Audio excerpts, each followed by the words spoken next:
Welcome to this rapid revision video looking at the Reformation and the law. What was the Reformation?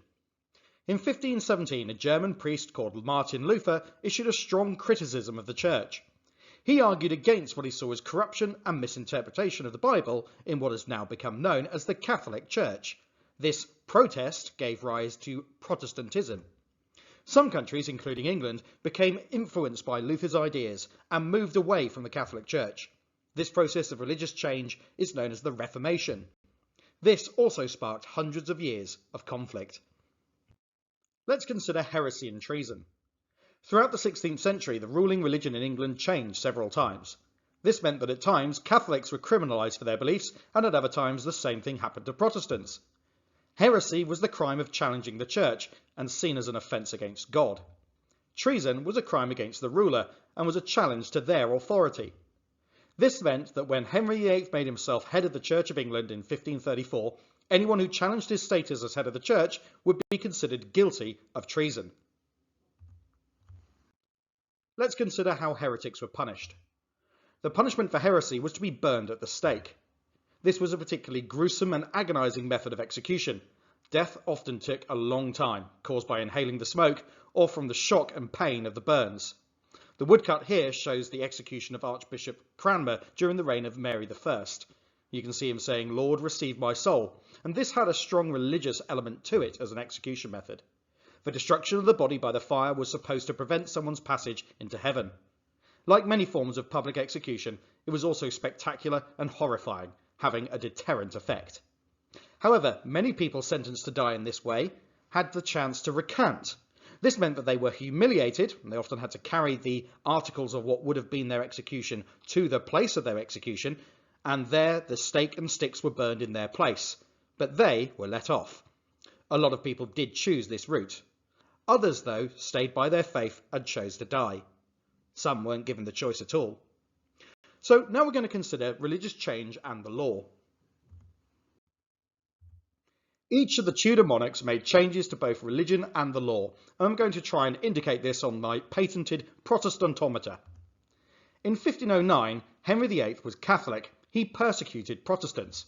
However, when Henry VIII died in 1547, he had become head of the Church. Those who refused to accept this were convicted of treason. 81 people were executed for heresy in his reign, and England had moved somewhat towards Protestantism. The young Edward VI, who was on the throne between 1546 and 1553, made England radically more Protestant. Some Catholic bishops were imprisoned, but there were only 2 heresy executions in this time. Then, in 1553, he was succeeded by his sister Mary. She succeeded him to the throne and then married the Spanish Catholic King Philip II. She tried to restore Catholicism to England. 283 Protestants were executed for heresy, many by burning, during Mary's reign. This has led to her sometimes be referred to as Bloody Mary, especially by Protestants. In 1558, Elizabeth became queen. Elizabeth tried to find a compromise over religion, which became known as the religious settlement. And we're going to have a deeper look at that now. But as you can see, it's gone much more towards Protestantism again. Elizabeth was a Protestant, and there's no argument about that. But early in her reign, she sought to solve England's religious divisions. That said, her laws were very obviously outwardly anti-Catholic. The Act of Uniformity fined people who refused to go to church. These people, usually Catholics, were known as recusants. The Act of Supremacy also criminalised Catholics who refused to swear an oath of loyalty to Elizabeth. However, at first these laws were fairly rarely enforced. As long as people were loyal to her and did not challenge her authority, they were mostly left alone. This changed, though, in 1569, after Catholics in the north rebelled against Elizabeth, and when, after that, in 1570, the Pope excommunicated her, removing her from the protection of the Church. From this point, hundreds more Catholics were imprisoned or executed, although legally speaking, only 5 were directly executed for heresy. If you want to know more about this topic, check out my Rapid Revision series on Elizabeth's England. I've got a series of videos which will go into much more detail on this, but it's not really necessary for the crime and punishment course.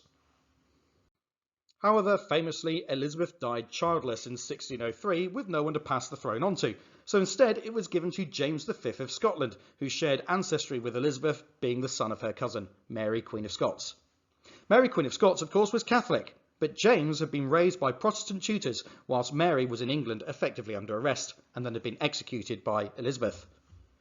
James I of England and Scotland was tolerant towards Catholics at first, but this all changed after the Gunpowder Plot in 1605. This is when he introduced the Popish Recusants Act in 1605. This law forced Catholics to swear loyalty to the king and enforced heavy fines on recusants who refused to attend church. England's religious divisions and conflicts were far from over, but the Crown and the law had taken a big turn towards the Protestant faith. Let's sum up then.